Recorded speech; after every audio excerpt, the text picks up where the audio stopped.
The broadcast is now starting. All attendees are in listen-only mode. Hello, everyone. This is Bob Jakowski, and thank you very much for joining us today.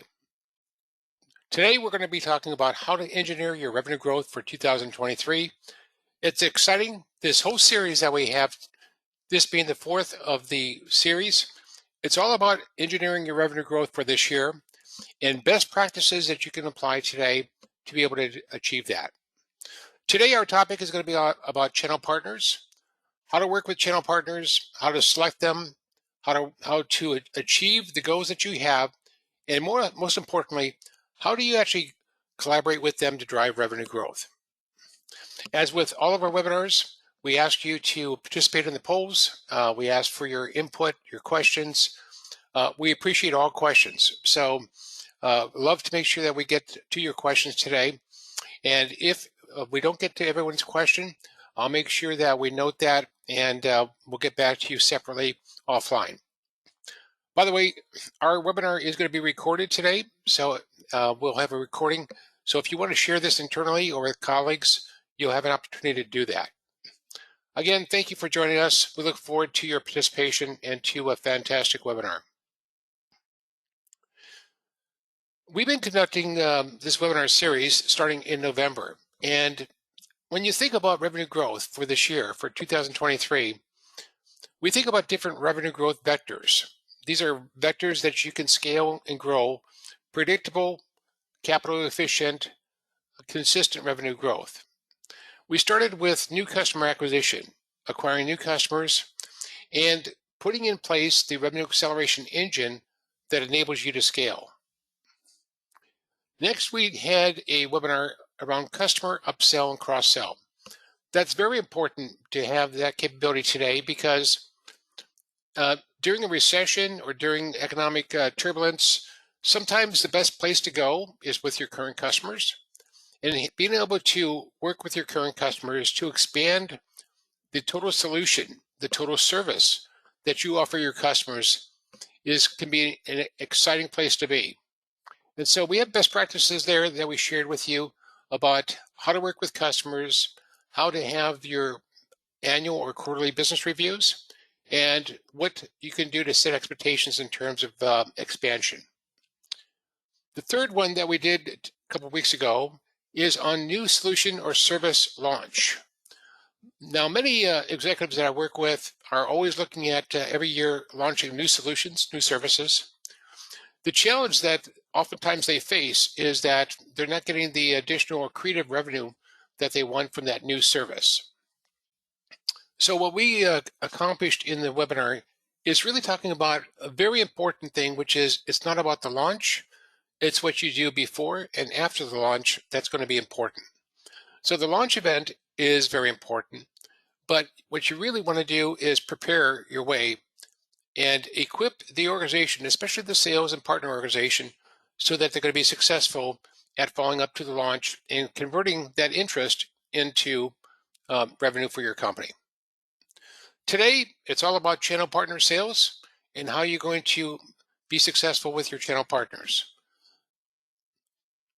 So let's talk about, first of all, the challenge that most partner programs face. And we've looked at hundreds of different partner programs across different B2B companies. And in many cases, we see partnerships or partner programs that bear little or no fruit. And so what are some of the root causes or reasons why that happens? Well, the first is, in many cases, when they're orchestrated or created, oftentimes they're opportunistic. And opportunistic partnerships lead to sporadic or infrequent sales. We have a client of ours that came to us and said that they have a great partnership with IBM, but they only get 1 or 2 large transactions every year with IBM. And what we found is that they set up an opportunistic partnership as opposed to a strategic proactive partnership. And so our goal was to convert that and move that partnership from being opportunistic, which is going to bear fruit of 1 to 2 deals per year, to something that is bearing fruit 1 to 2 deals per month. Another thing that is typically a challenge is the partner selection. Many partner programs were created out of necessity because other companies wanted to partner with you. And what we're going to talk about is how do you choose your partners as opposed to how do they choose you? The third challenge in many cases is revenue share. So when you set up different tiers of partners, it's based upon what partners will do. But in many cases, what we find is you give away royalties, but the partner doesn't hold up their end of the bargain. Consequently, if you're responsible for the sale, but they're responsible for taking credit for their portion, sometimes there's imbalance between the two. The fourth is executive support. So you want your partnerships to be strategic as opposed to tactical. And then finally, what is the success plan that you have with your partner?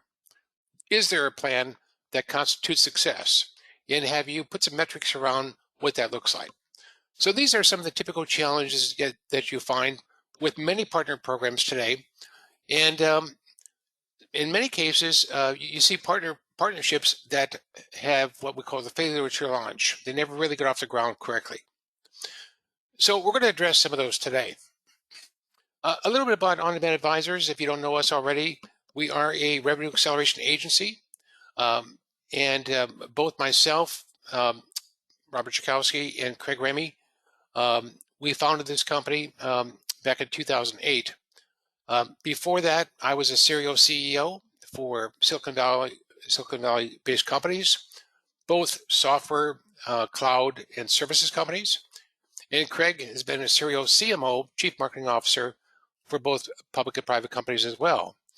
And before that, Craig did a tremendous amount of branding for some of the significant digital agencies in San Francisco, working with companies like Google or Levi Strauss or Nike, many of the big iconic companies that you'd expect out there today.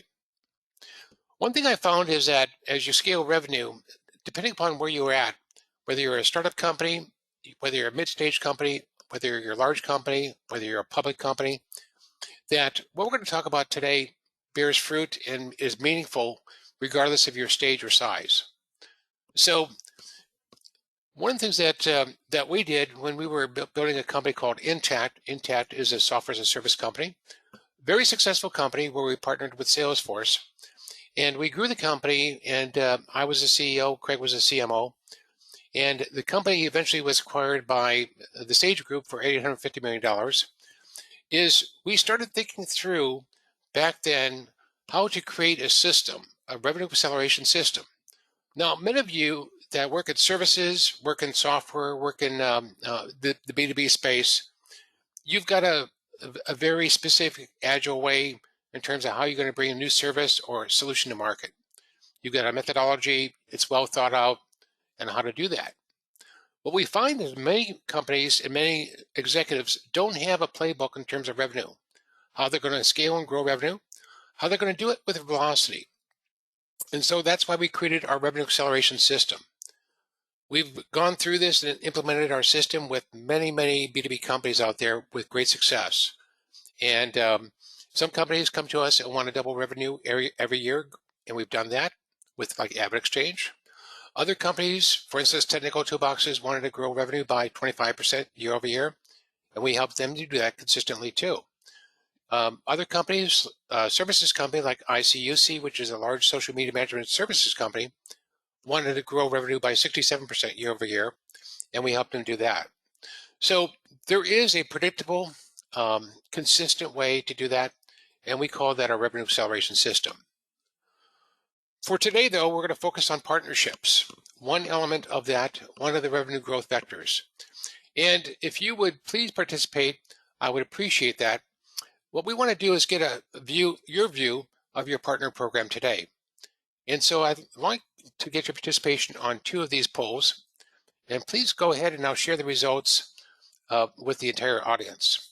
So if you characterize your partner program today, would you say it's early or in the development stage? Would you say that you've got a partner program, but it needs overhaul to get better results?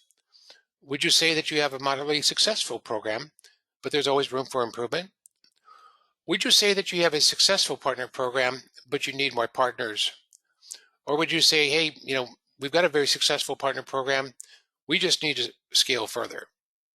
So go ahead if you could and give us your input on this. It'd help us direct our conversation today during today's webinar. And I'll keep this poll open for just a little bit longer, and then we'll share the results with everybody on the webinar today.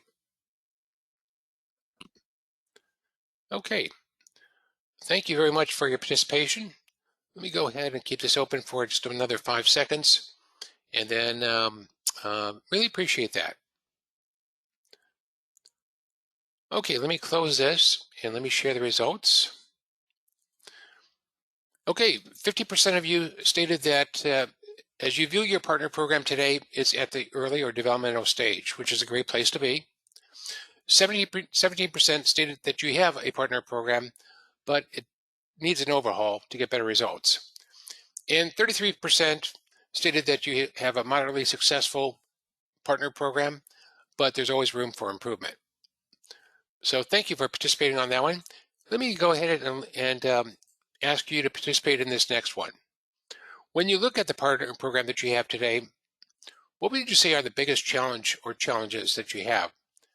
And I believe this is select all to apply. So you're welcome to select, what do you think are the major challenges? Everybody's different, but today, some of you may say, hey, I've got a program. I need to figure out how to identify and recruit the right partners instead. Others may say, getting executive support for our joint initiative is going to be very important. Getting the partners to drive revenue may be your biggest issue. Creating the right incentives for the partner sales team, or perhaps maybe your partners have too much dependency on you, so consequently you end up doing a lot of the work for them. So this is good. I could see that we're getting a really good distribution of interest here, and this is really great to have your participation. Okay, I'll keep this open for another 5 seconds here, and then we'll share the results.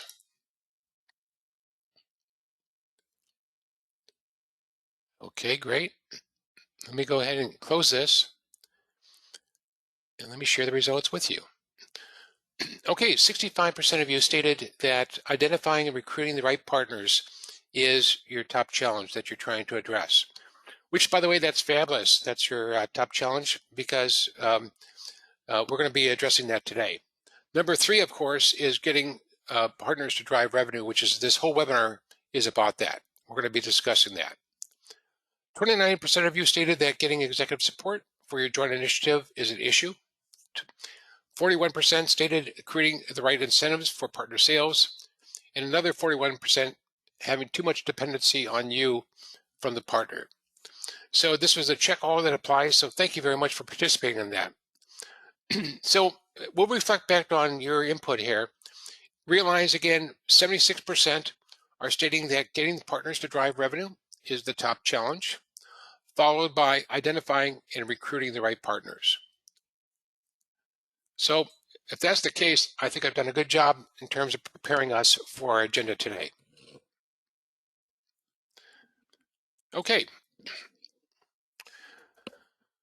What I wanted to share with you is, since I mentioned earlier that Craig and I were the CEO and CMO at Intact, one of the things that we did is we really truly found the value of partnerships. So as you may know, when people would graduate from QuickBooks or something like QuickBooks, they would typically move to another suite of financial applications, such as Intact. And we actually partnered with Salesforce. So we would provide a cloud-based joint solution to all of our customers. And when I was the CEO there, we added 5,000 new customers. And we also built out 300 different partnerships. Now, on the partnership side, we had over 200 private label partners that would take us to market as part of their solution. Many of them were CPA firms, so the CPA firm would use Intact as their accounting solution for all of their clients. But we also did something really interesting. We went into all these different verticals and found what we call market makers. So, for instance, RealPage is a market maker, a big company. in the property management, real estate management space, and they took our solution, our accounting solutions, private labeled them, and took them to market as their own. And so we had tremendous revenue from just that one partner. But we had market makers in healthcare, financial services, manufacturing, across the board. We had just many different market makers. We also added 100 different value-added resellers and SIs and sell with partners. Probably our biggest sell with partner was Salesforce, where we completed the front end, back end office integration as one solution that we would take to market with them. But one of the interesting things we found in the SaaS world, software as a service world, is that you can combine services and solutions from a multitude of different companies for different verticals. And so it gave you an opportunity to create different solutions for different markets. In the end, we drove half of our revenue through our partners. So very successful in terms of being able to achieve that. And I would hope that each of you on today's webinar would be in such a position as well.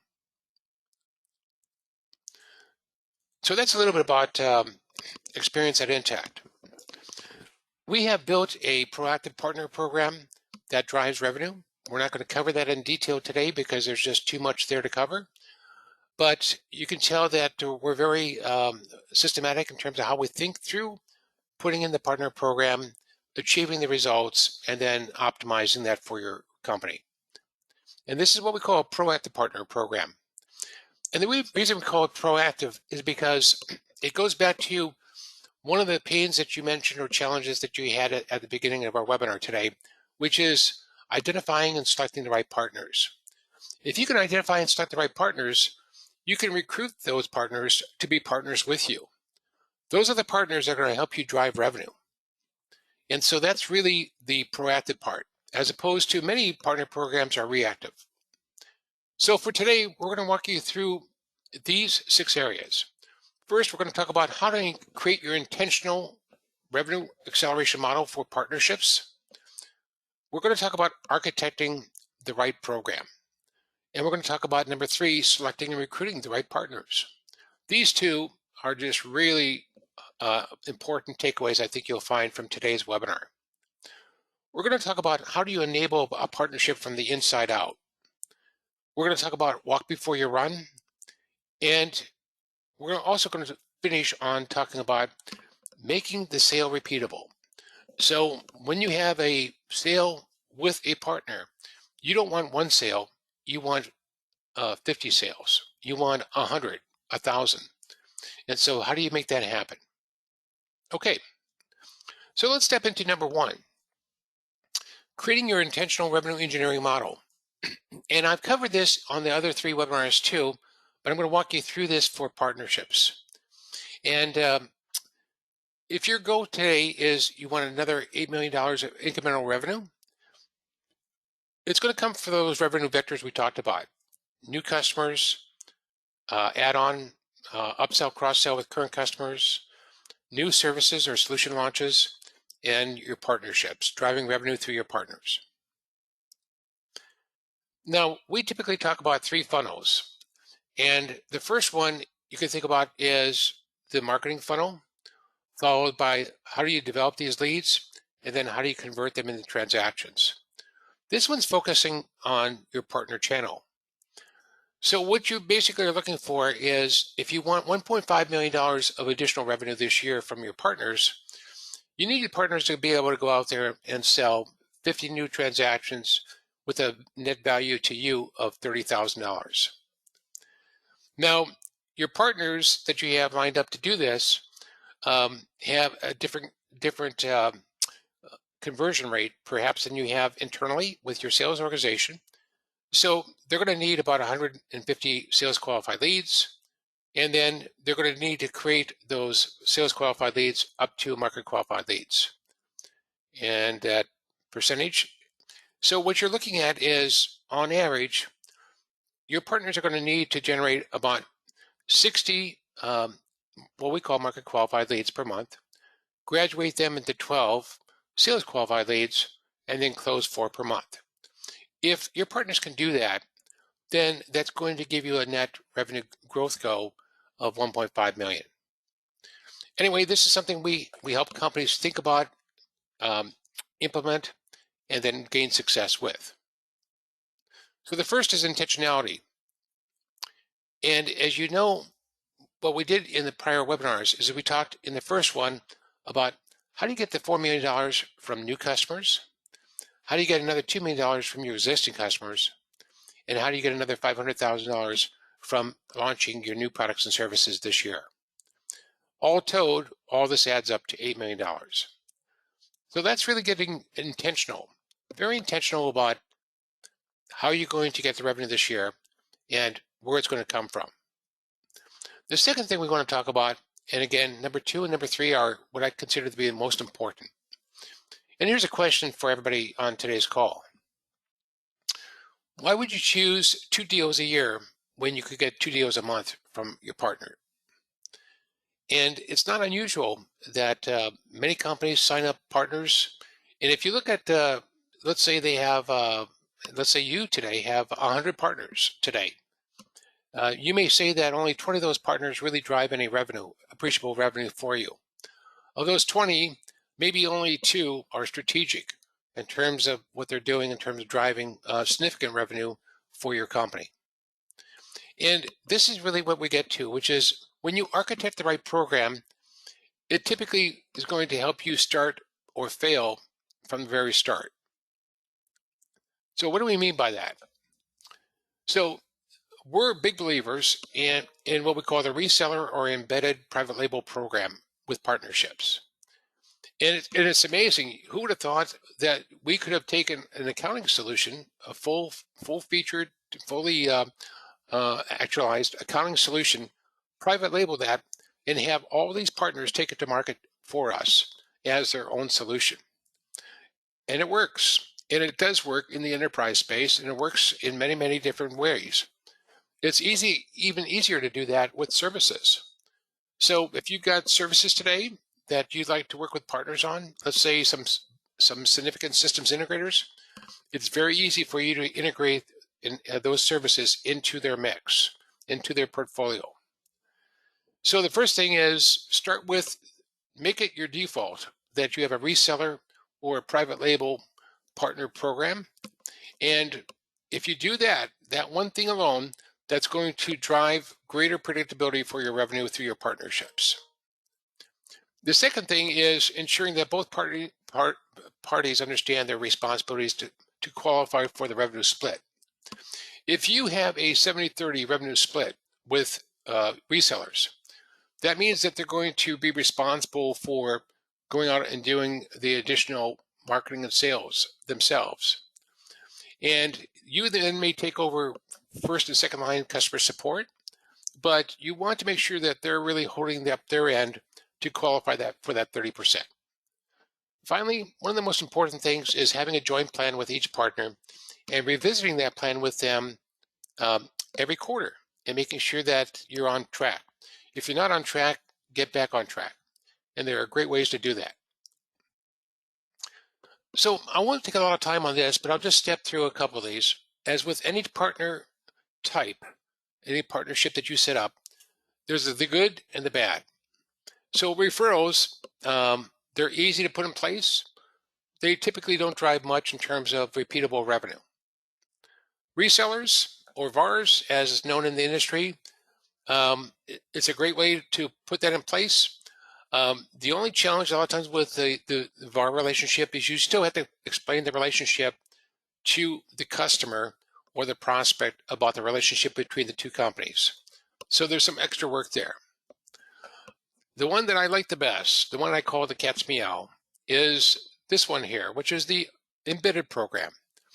That's where, I'll give you an example. I was the chief operating officer at a company called Silicon Energy, and one of our partners was CGEY. We provided a enterprise energy management solution, platform, if you will, and that was used for both the consumers and the producers. And so we partnered with CGEY, and they actually private labeled our solution as their own and took it to market across their partnership. That was incredibly valuable, incredibly important for us because CGEY didn't have to explain who is Silicon Energy and what's our partnership with them.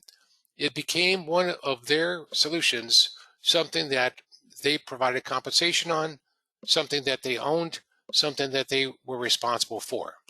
And that's truly remarkable when you can get to that point. Another partnership is obviously if you have a solution today looking for large SIs and how you're going to put that in place, and vice versa. If you're a large SI and you're looking for partners, is picking the right partners that are going to add value to your solution set, expand and create a bigger solution. And the only challenge sometimes is if you're doing large projects around digital transformation or business process reengineering, is that solution or that value-added piece may be part of a big picture. And so sometimes that can get drawn out. Now, here's the second item that you brought up as far as our poll that we had, our survey earlier in today's conversation. How do you select and recruit the right partners? There's two things we're going to discuss, and I'm going to walk you through an example. We're going to talk about creating a partner scorecard. You can take every one of your partners or potential partners and score them and figure out which ones you should be working with. The second thing is mapping out the partner ecosystem.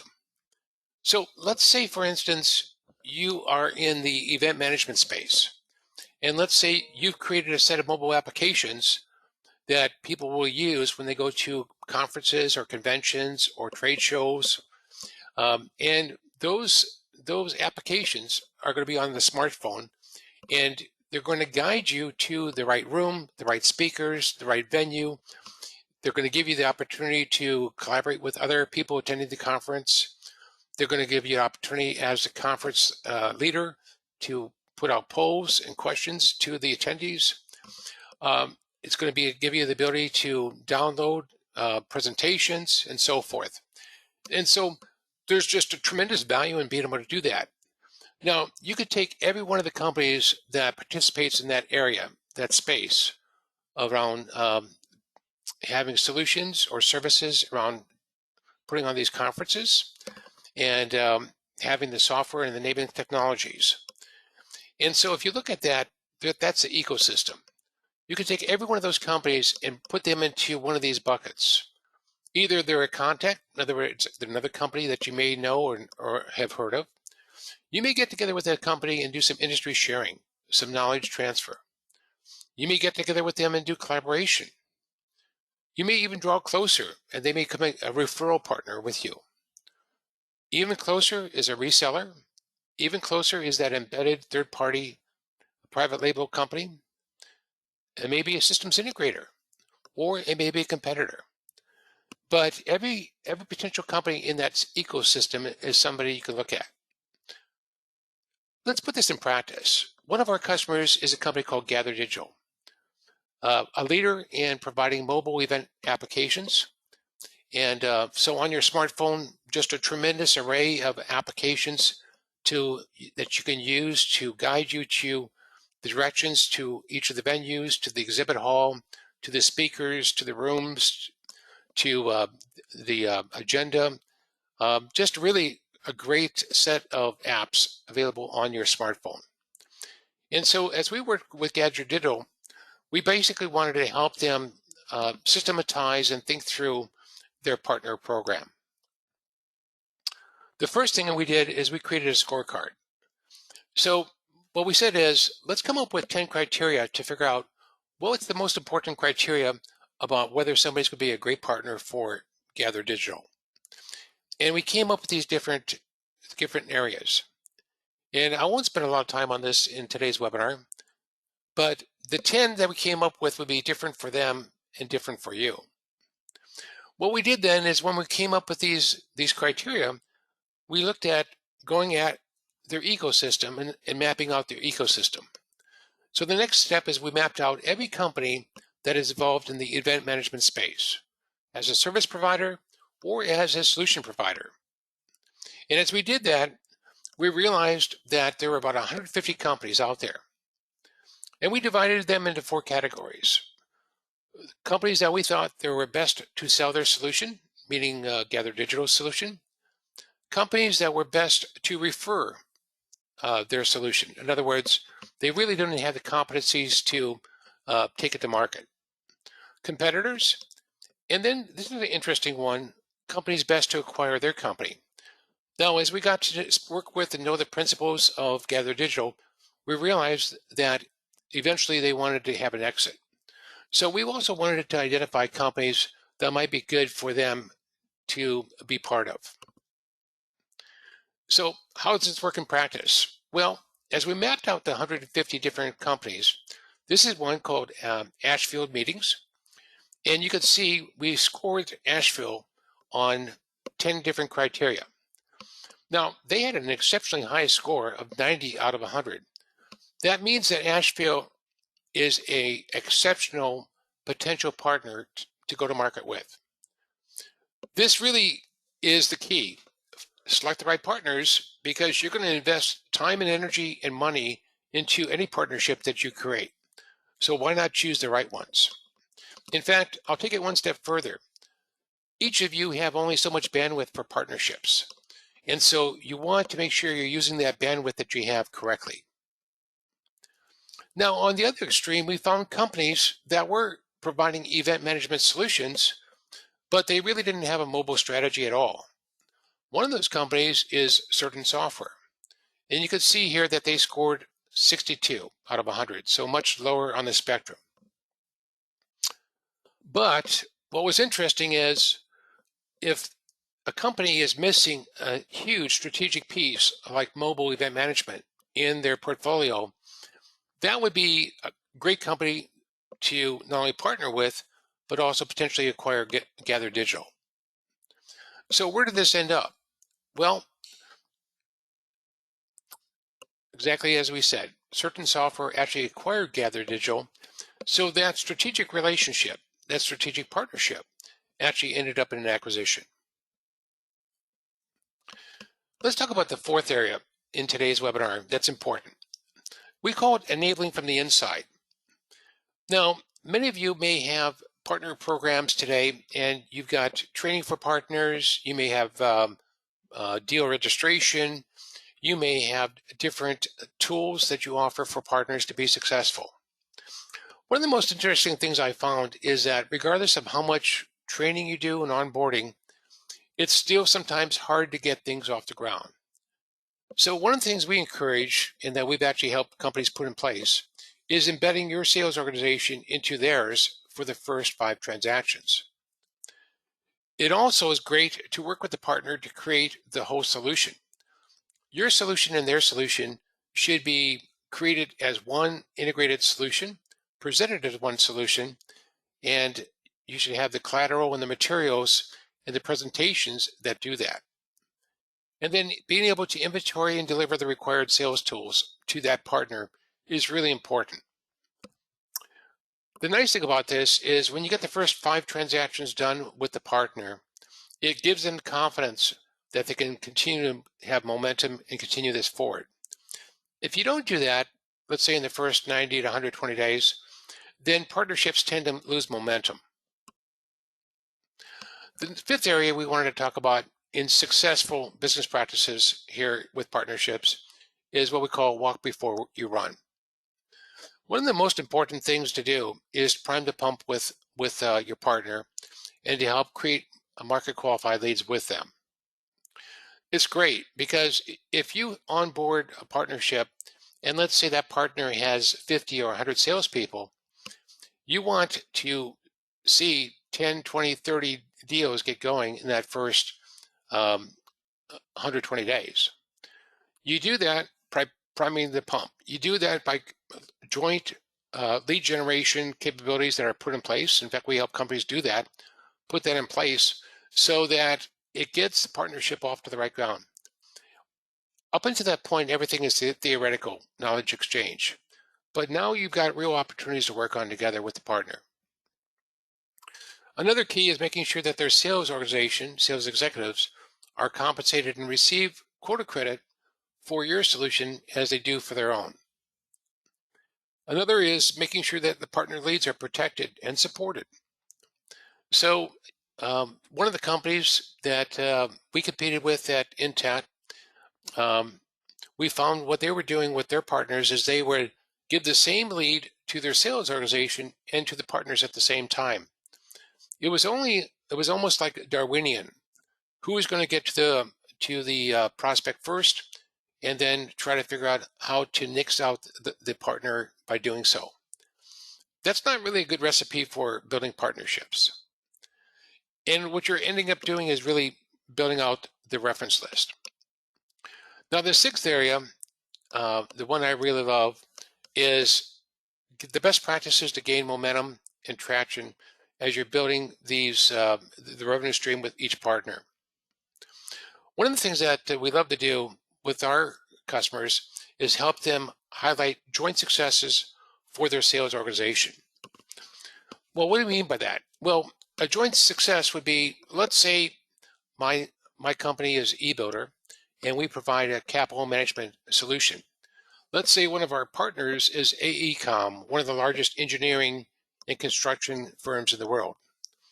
Well, if I partnered with AECOM and we were able to win a new transaction, which is Chicago Transit Authority, and go do that partnership together, and it was very successful, what I'd like to do is I'd like to spotlight that and create a program for all the account managers at AECOM so that we can do a webinar on how our sales teams work together to achieve that success. That's exactly what we did with eBuilder. We helped them create the program, we helped them put on the webinar, and we helped them get in contact with the 500 plus account managers with AECOM. When we did that, it created, every time we would do this internally based webinar with AECOM, it would create another 7 to 10 opportunities for eBuilder. Just a tremendous way for you to highlight success. It's also a tremendous way to take down the barriers that organizations may have as far as participating and working together. Okay, so those are the 6 areas I wanted to cover today with you, which is kind of walking you through how do you put in place a proactive partner program? How do you drive revenue by doing 2 really important things? One is architecting the right program in the beginning, and then the second is doing what's really important, which is ensuring that you're going to be able to drive revenue with that partner and finding the right partners, selecting them, and enabling them. So at this time, what I'd like to do is open this up for Q&A.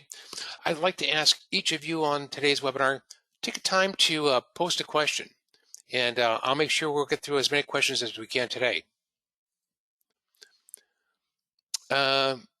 Question, how do you make this webinar recording available? Because I have a conflict now. I'd love to view later. That's great. What we're going to do here is, for everybody on today's webinar, what we're going to share with you, and if I can bring this up here, we've got a page here that we created that I'm going to share with you, and it's on our revenue growth webinar series. And these are the 5 webinars. Today, we're in the partner channel best practices webinar. You'll have access to click on each one of these and actually go ahead and view the webinar so that you can share this with other colleagues within the company that you have today. And here's the page. Here's the links that we have. And so anyway, this will be all available to you to be able to get access to that. Hope that helps in terms of giving you some information that you're looking for here. So let's go ahead and come back to our questions. Okay. All right, this one is from Jennifer. Jennifer says, our partner program is missing the mark. How do we assess? That's good. That's in line, Jennifer, with some of the responses we had when we polled earlier. I would say that a good way to do that is, one of the things that we'd help you do is actually go through an audit or assess your current partner program and look for the areas where perhaps either you have gaps or you have areas where you want to improve performance, and talk specifically about how you can migrate to that next level, um, and do that quickly in 2023. So good question, and thank you very much for that. This one is from Chuck. Chuck says, we are in SI, Systems Integrator. Does this work for us? The answer is absolutely, Chuck. Just like I talked about with ICUC as strictly a services organization, a global company with providing social media management services in 36 countries. We actually partnered and worked with them and really helped them scale their revenue growth, as we're talking about today, in 12 different verticals. So that was just a tremendous, it is a tremendous um, asset for us to be able to do that with ICUC. Here is another question. This one's from Jonathan. How should we how should we revenue share with partners? Okay, so it's interesting. As we looked at the different partner types we talked about, Jonathan, we talked about what's the revenue share typically that happens, and I'll share with you some thoughts, and then we could talk further offline about this. But if it's a referral partner, in many cases you're giving 5 to 10% of the transaction to that referral partner for that referral. If it's the reseller, it's probably closer to 25 to 30%. If it's an embedded one, where they're really taking on responsibility for marketing, sales, services, first-line customer support, then it's probably going to be closer to 50%. So that would be in the revenue share area that we talk about. Here is, we'll do one more question here in the interest of time, and this one is from Kyle. Kyle asked, how do we eliminate conflict with our partner channel? It's a great question, Kyle, and great in terms of having that type of issue that comes up all the time between direct sales organizations and indirect sales organizations. And what I would tell you is that the best way to do that is, at least the way we did it at Intact, is we actually gave preference to the channel. So first of all, having a good deal registration process in place so that partners feel confident that once they register with you and you accept that registration for that opportunity, that your main goal there is to support the partner and help them win. And that's really one of the most important things you could do to eliminate conflict. There's nothing worse than having your sales organization compete with your channel partners for the same opportunities. Here is a question, and since we have quite a few more, I'm going to take a couple more if you don't mind. Any best practices for making a partnership resistant to leadership or stakeholder turnover? We have experienced transition of partner contacts who is leading our partnership, which has led to stalled momentum. That's a great question, and thank you for that question. That is a big issue. Just like if you're selling to a strategic organization and one of your key people turn over, when you have a strategic partnership and one of the key people turns over, it leaves you vulnerable to either the partnership not moving forward or being stalled, or maybe it just it won't work anymore. So I think one of the things that you should look at when you constitute a partnership, much like you would if you're selling to the enterprise, is to go broad, meaning you need to partner, you have a partner team on your side to a partner team on their side.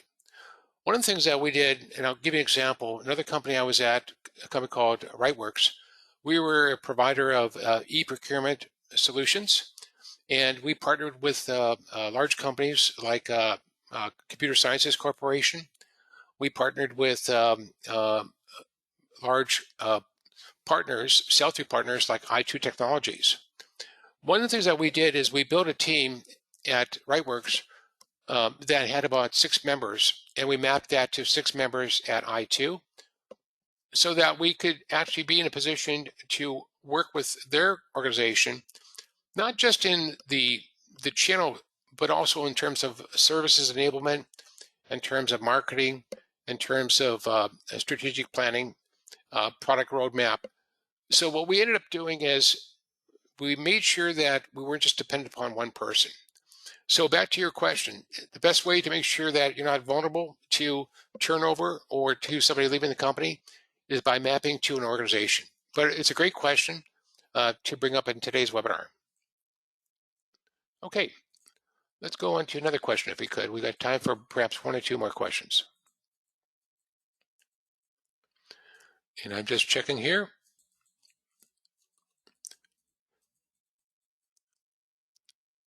Okay, here's a question. How do I protect my intellectual property and competitive advantage while I'm discussing the opportunity to a partner with potential company? They legitimately want to know a lot about us and vice versa, but where do I draw the line and how do we open up to them? It's a great question because a lot of times when people come knocking on the door, they're asking questions that go deep into your intellectual property and how it's built, how it's constructed, how it's delivered, how it's designed, and you do have to draw a line with partners.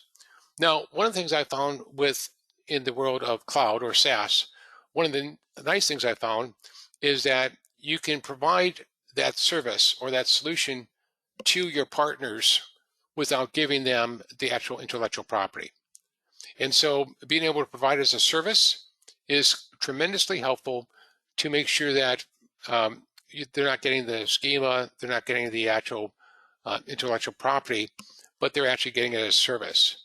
But it is a challenge. And for every company, it's going to be different in terms of where you draw the line, because you're going to have to basically determine whether they're there to partner or whether they're there to acquire or whether they're there to understand what you're doing so they can reverse engineer it themselves.